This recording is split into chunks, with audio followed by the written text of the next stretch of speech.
You're listening to the Exitology. Unlock your profits, unlock your potential show on the number one global business talk and news network on the internet, IBGR, International Business Growth Radio. The world of business at your fingertips. This is episode number 6 of Unlock Your Profits, Unlock Your Potential. The Gold Miner. Be sure to go to our website at exitology.com and download the show notes.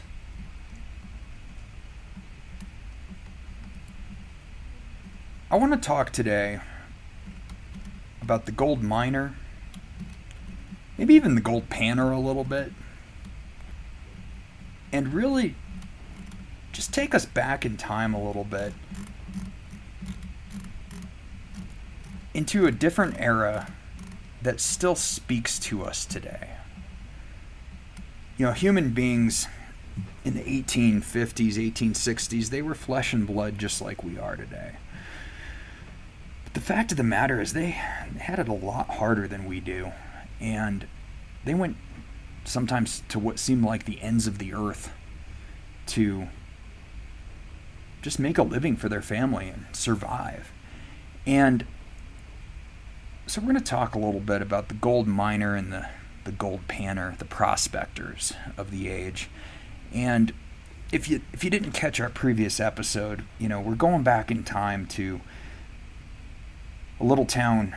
Actually, in 1859, it was just a little backwater creek, and it was a little place called Chicago Creek. And what happened was, a gentleman named George A. Jackson ambled on up Clear Creek from Denver and then took a left,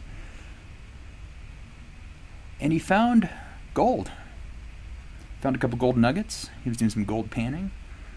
And you know, when you look back on what happened, it was amazing, because he started taking this beautiful shiny metal out of these creeks.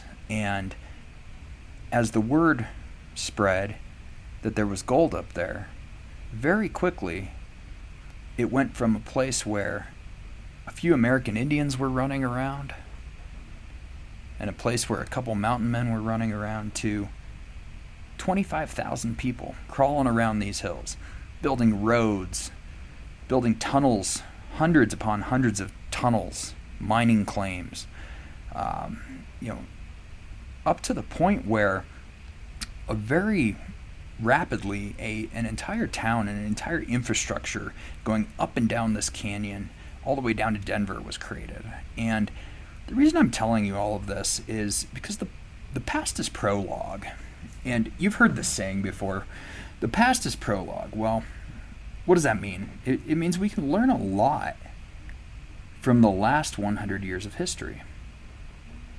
And one thing that I think is important is, well, how did we get here? So, you know, you go from somebody pulling out some gold in a river to hundreds and hundreds of thousands of people showing up eventually to build all this infrastructure. We're talking trains. We're talking bringing electricity to this place. We're talking these Victorian brick buildings that are still standing to this day. And this infrastructure is still serving humanity, despite being built 130 plus years ago. The Argo Mill, for instance, sits on the side of this mountain, and you can still go into this giant gold mill where 108 different respective mines were feeding this one giant processing facility. And this is the 1880s Jules Verne version of industry. So when you go in there, there are beams that are bigger, solider pieces of wood than you'll likely ever see in any building that you go into. And the reason for that is because in California, they cut down giant redwood sequoia trees to process and bring these pieces of wood in to build this thing. It's unthinkable today that we'd ever do something like that. But in the 1880s, that was a reality. the world still seemed like we could just take from the environment. Now, as we took out of this mill, remember, the key point here is, are you a gold miner or are you a gold miller? Well, the millers would take material from all of these 108 mines and then process it. And as it got processed, where did it go? Well, it got loaded onto trains and then taken down to smelters, and eventually ended up down the hill, and often, very often, being processed by the Denver Mint. And again, think of all the jobs and the resources that all of this created. And I want you to just think of this, because this pattern is exactly the same today, especially in the blue collar and the industrial market. And so, as you're thinking about what is it like to be a miller in your business, what does it look like to take the labor of so many and then create so much value for so many more? Well, we want to understand what it's like to be a miller, but also apply it to your own exit. And so I want you to think for a second how the generations think. And when we understand their worldview and we understand the way that each generation thinks, we can start to see what they've built, why they've built it, and understand how we can operate our businesses in the future. And so I want to throw a few stats at you here. So let's start with the traditionalists. And most of these folks are out of the business market now. These are the folks who have the birth years from 1900 to 1945. Their key attribute in how they think about things is they're very committed to the company. Their work ethic was pay your dues. Their views on money, pay cash. Core value, take care of your family, take care of your community. These types of folks, they were like the gold panner, the founder, the discoverer, if you will.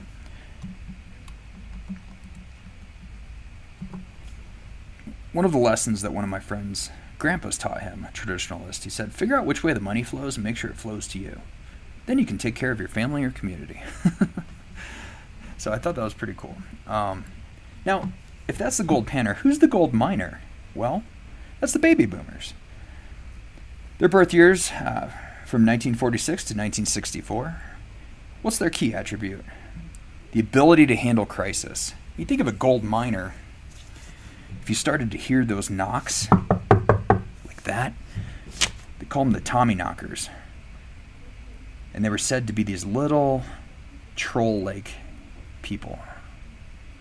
Trolls, almost. But the Tommy knockers was actually the sound of all of the wooden bracing in these mines starting to crush. You heard that, you better get the heck out of there. Well, baby boomers, their key attribute, the ability to handle crisis.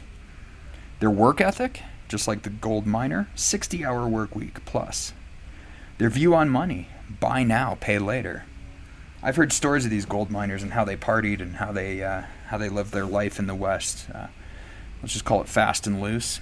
Well, sometimes that's how the baby boomers live. Sorry, not sorry. Core value of the baby boomer, success.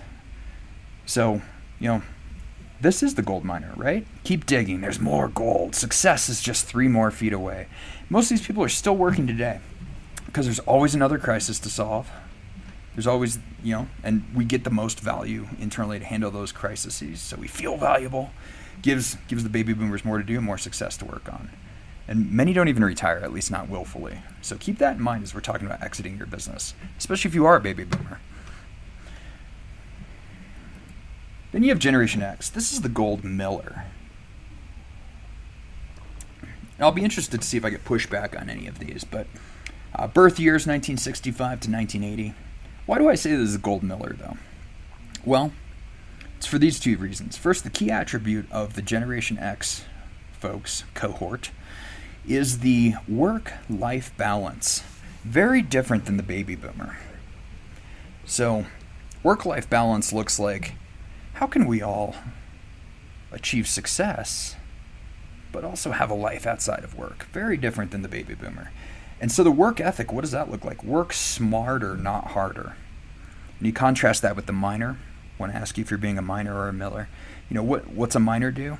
I'll just keep cranking, keep following that vein of gold.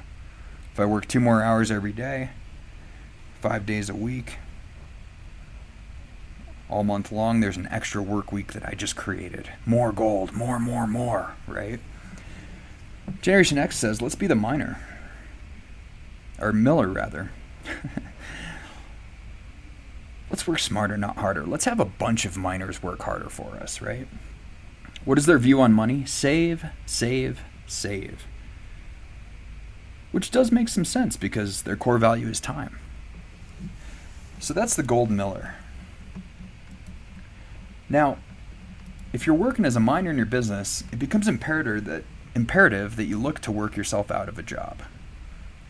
And frankly, give yourself a promotion into the miller position.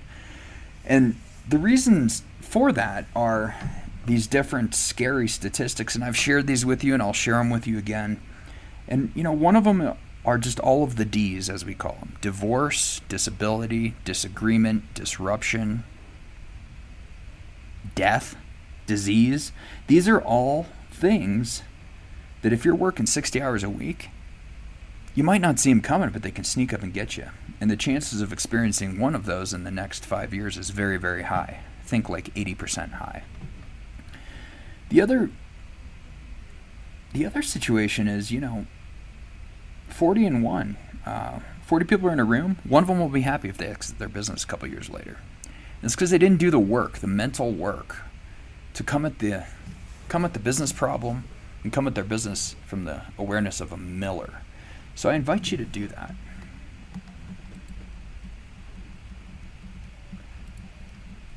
So as we're going forward, start thinking, what would it look like for me to be a miller? How would I build up my business in that regard? So we're going to take a 2-minute break here. When we return, we'll talk about what it's like to be the gold miner, the gold miller. We'll keep building on our discussion here today. And if you're looking for more information on how to grow to exit out of your blue-collar industrial business, check out the exitologybook.com and you'll discover the step-by-step guide to profitably exit your business.